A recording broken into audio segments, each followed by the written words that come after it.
627 대출 규제로 서울 아파트 매매 가격의 상승세가 3주 연속 둔화하고 있습니다. 시중은행들의 하반기 가계대출 증가 목표치가 기존 계획 대비 절반으로 줄면서 매매 가격이 거꾸로 하락세로 방향을 바꿀지 주목되는데요.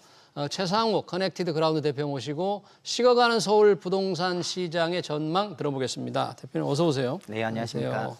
대출 규제 거래 줄고 상승률 많이 떨어졌다 그러는데 정말 많이 이제 잡힌 거죠? 네, 627 대책이 발표되기 전에 서울의 주간 가격 상승률은 0.43%까지 올라갔습니다. 네. 이거는 연유로 하면은 연간 약 25% 정도 상승하는 수준이고요. 그리고 마포구와 성동구 같은 경우에는 주간 1% 수준까지 상승했었는데 네. 연유화를 하면은 50% 넘는 그런 상승이 되겠습니다. 그래서 네. 마포구에 있는 일부 아파트는 종전에 호가가 20억에서 호가 30억까지 올라가는 이런 식의 초강세장이었고 627 대책이 발표되고 3주 정도 지났는데 첫 주차는 0.40, 그 다음에는 0.29, 그리고 지난주에는 0.19로 내려갔고요. 지금의 하락 속도를 보면은 이번 주에는 0.1 언저리에서 나올 것 같습니다. 0.1. 전체적으로 보면은 0.1 이하로 내려갔을 때 시장이 좀 안정세다라는 말을 쓰고 있습니다. 특히 0.05, 0.06이 되면은 연율화를 했을 때 52주를 곱하더라도 1년에 이제 한 3, 4% 정도 상승하는 건데 그 정도는 우리나라 잠재 성장률 수준에 육박하기 때문에 부동산의 초과 상승이라고 보기는 좀 어려운 수준이 되거든요. 네.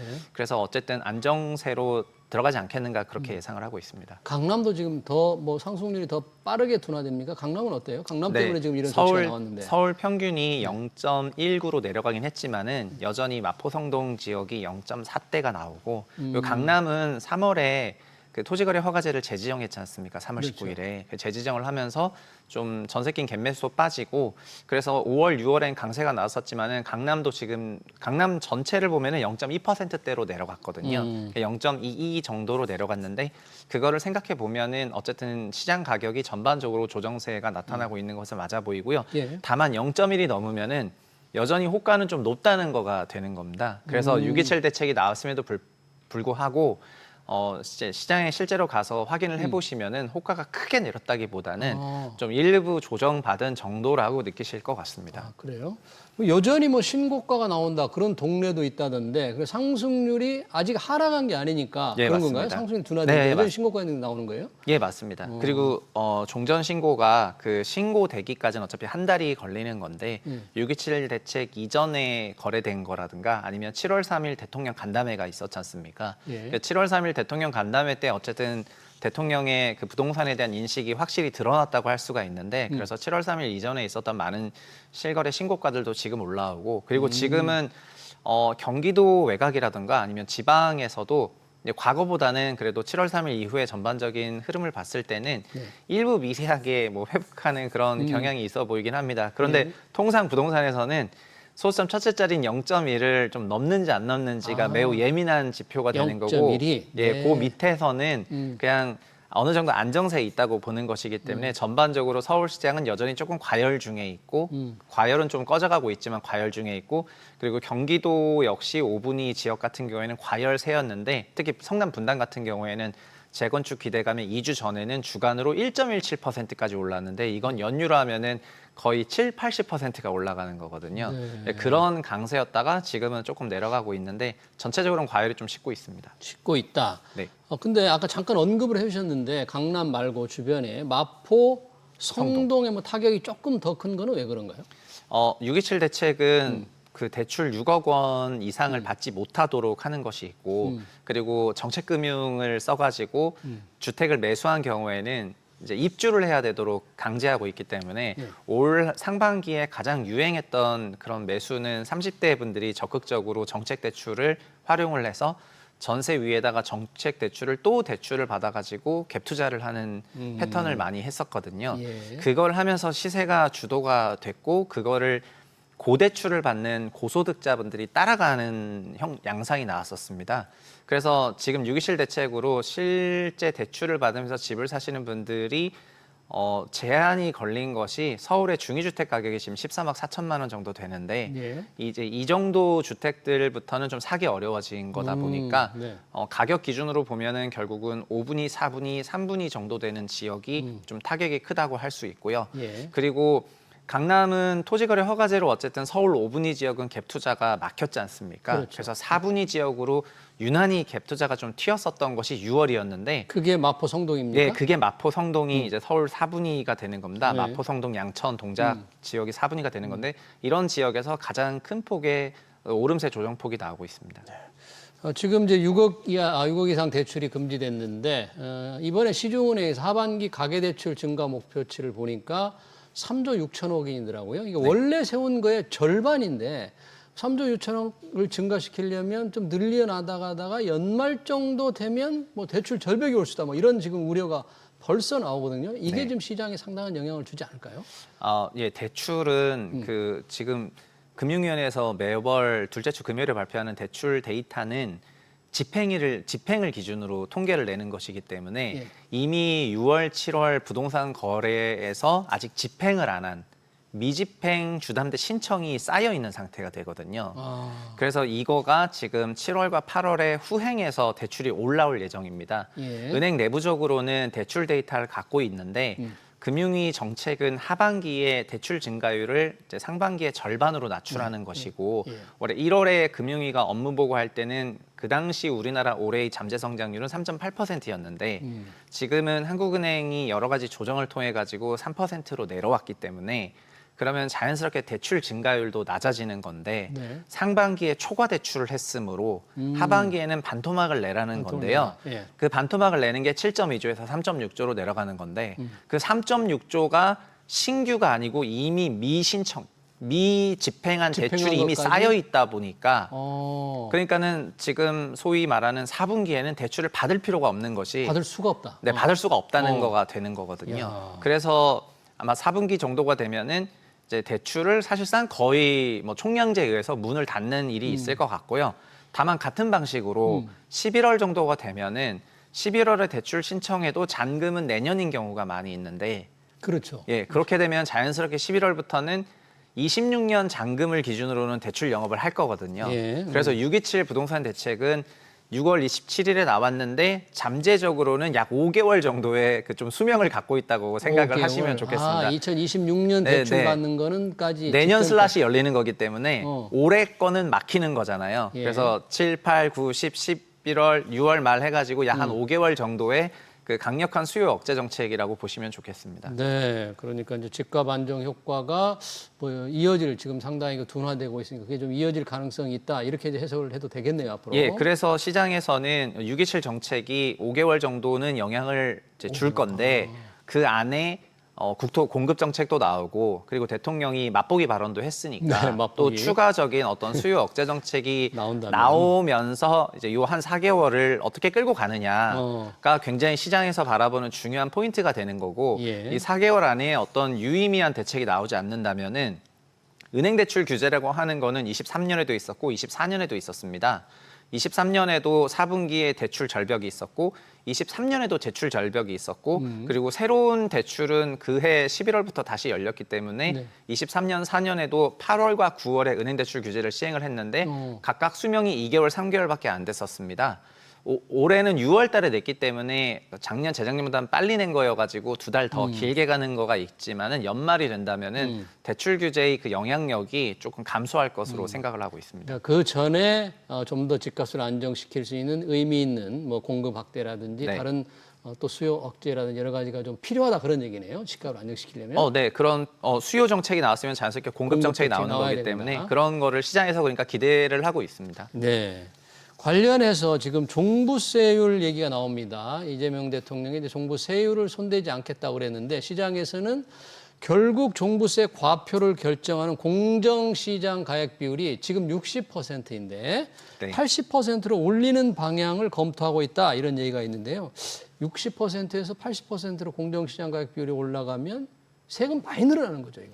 뭐 연간으로 예상해 보면은 뭐 한 2조 원 이상 되는 그런 세금이 조금 올라오지 않겠나 이렇게 생각을 하고 있습니다. 네. 그 종부세는 여야가 22년에 윤석열 정부 때 여야가 합의를 했습니다. 네. 그래서 2020년에 있었던 710 부동산 대책에서 종부세를 대폭 인상을 했었기 때문에 그 710 부동산 대책이 21년도 종부세에 영향을 줬었고 예. 22년은 윤석열 정부가 들어오면서 그때 종부세를 감면을 해주면서 3주택 이상의 종부세율은 중과세율이지만 2주택까지는 중과세율이 아닌 상태로 갔고 공정 비율도 내려갔거든요. 예. 그래서 종부세 부담이 큰 폭으로 감소를 했는데 감소했는데. 이거를 다시 올린다고 하는 걸 보면은 결국 세액이 늘어나는 그런 효과가 있을 거라고 생각이 되고요. 다만 저 부분에 대해서 시장이 가지고 있는 지금 의구심은 네. 어쨌든 이재명 대통령이 그 대선 경선 과정에서 세금으로 집값 잡지 않겠다라고 않겠다고 했는데 예. 그 종부세를 다시 논의한다는 얘기가 나오니까 아직 확정이 된 건 아니지만 그렇죠. 논의한다는 얘기가 나오니까 이게 진짜 맞냐 이런 시장의 의구심이 조금 있거든요. 어떻게 그런데 할 것 같습니까? 저는 그래서 새 정부가 이런 부분에 대해서 어쨌든 그 면피성 논리를 개발하고 있다고 생각을 하고 있는데요. 올리기 위한 논리. 네네 그런 논리를 개발하고 있다고 생각을 하는데 세금이 주택 가격을 조정하는 그런 집값 잡는 것이 아니라 결국은 이익을 환수하는 방식으로 작동하는 거기 때문에 세금에 대한 정의를 그렇게 그냥 하고 있지 않을까라고 저는 생각을 하고 네. 있고요.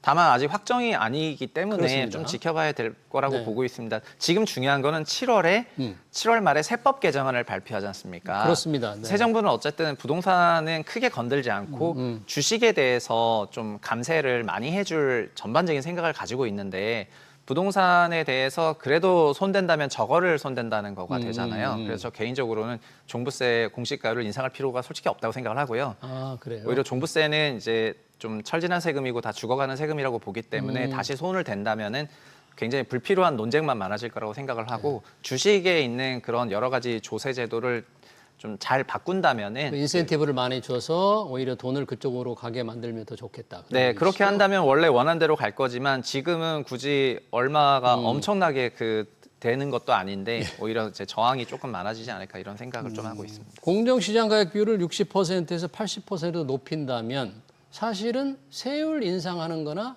다름없거든요. 이게 세금이 네. 올라가는 거니까. 예, 그래서 세금으로 집값을 잡지 않겠다는 것과 괴리되는 거, 이율 배반적인 거기 때문에 그리고 이거는 이제 법을 고치지 않아도 되는 거죠. 정부가 시행령으로 네, 시행령으로 해서 고치면 되고요. 예. 그리고 그렇기 때문에 시행령으로 낮춰줬었던 거고 다만 법은 여야가 이미 22년 말에 합의를 한번 했기 때문에 예. 이미 세율에 대해서는 기본적으로는 다 조정이 되어 있는 그런 상태라고 보시면 되겠습니다. 네, 그러네요. 과연 어떻게 나올지 이번 세법 개정안에 이게 안 담길 수도 있습니다. 안 담긴다고 해서 안 올리는 건 아니지 않습니까? 시행령이니까 언제든지 그냥 올려버리면 되는 거니까. 네, 맞습니다. 네, 그걸 좀 지켜봐야 될 것 같네요. 자, 그리고 하반기 아파트 입주 물량이 약 10만 가구 정도 된다고 합니다. 작년과 비교하면 한 40% 감소한다는데 이것 때문에 지금 전셋값이 계속 오르지 않느냐 이런 우려가 굉장히 많습니다. 어떻게 보세요? 올해는 전세 가격이 작년이랑 비교했을 때는 좀 상대적으로 안정세에 있습니다. 저희가 말하는 올해는요? 안정세라는 것이 서울을 기준으로 보더라도 전세 주간 변동률이 0.07 정도 나오고 있거든요. 네. 저희가 0.1 이하인 경우에는 시장이 좀 안정적이라고 안정된다고. 보고 있기 때문에 네. 이렇게 말씀을 드리는 거고 작년은 어떻게 체감하실지 모르겠는데 작년에 서울 전세가 6월, 8월에는 주간 0.2로 올랐고요. 그거는 전세 가격이 굉장히 큰 폭으로 상승을 했습니다. 사실은 22년 하반기에 금리 상승도 있었고 역전세 전세 사기도 있었고 그러다 보니까 그 비아파트 임차 시장을 탈출하시는 분들이 소형 아파트 전세와 일반 아파트 전세로 들어오시면서 24년 2년 차 되는 연차에 상당한 전세 상승 압력이 있었고 그 전세 상승 압력에 기반해서 매매가도 강세였는데 올해는 홀수 연차여가지고 상대적으로 그런 부분이 없는 편입니다. 그리고 아마 내년이 된다면 다시 또 2년 차가 되는 거기 때문에 네. 어쨌든 짝수 연차에는 임차 시장에 대한 불안을 갖고 있는 건데요. 올해 하반기 임차 물량이 축소되는 것은 22년 분양이 적었기 때문이고 내년에도 입주 물량이 감소하는 것은 23년도 가장 최악의 시장이었기 때문에 그 입주 물량이 적어서 그런 부분이거든요. 그래서 그 근본적으로 임차 시장 안정화에 대한 그런 정책들이 지금 많이 나와야 될 때인 것은 맞는 것 같고요. 예. 임차료가 무조건 못 올라간다 안 올라간다기보다는 어쨌든 지금부터 2년 동안은 수급 상황이 타이트하기 때문에 이런 상황에서 뭐 전세 대출이 뭐 방만하게 나간다던가 여러 가지 그런 프로그램들이 이제 무리하게 나가게 되면은 그러면 임차료를 상당히 끌어올릴 위험성이 있기 때문에 앞으로 그러니까 새 정부에서 어떤 대책이 나올 거라고 예상을 하냐면은 예. 국토부 인선이 마무리가 됐으니까 기본적으로는 공급 대책이 나올 거라고 생각을 하고요. 공급 대책. 그리고 지난 2년, 22년부터 23, 24년 3년 동안 우리나라 임대차 시장을 완전히 그 괴멸로 만들었던 게 전세 사기 관련된 거였는데 그 전세 사기 관련된 어떤 해법의 구조적인 부분을 포함하는 전세 임대차 시장과 관련한 대책들이 많이 나올 거라고 생각을 하고 있습니다. 그러네요. 네. 마지막으로 아주 짧게 답변을 듣고 싶은데요. 지방 아파트 그동안 계속 수렁에 빠져서 침체를 하고 있었는데 약간 변화의 조짐이 있다는데 뭐 그런 조짐이 있는 곳이 있어요, 실제로?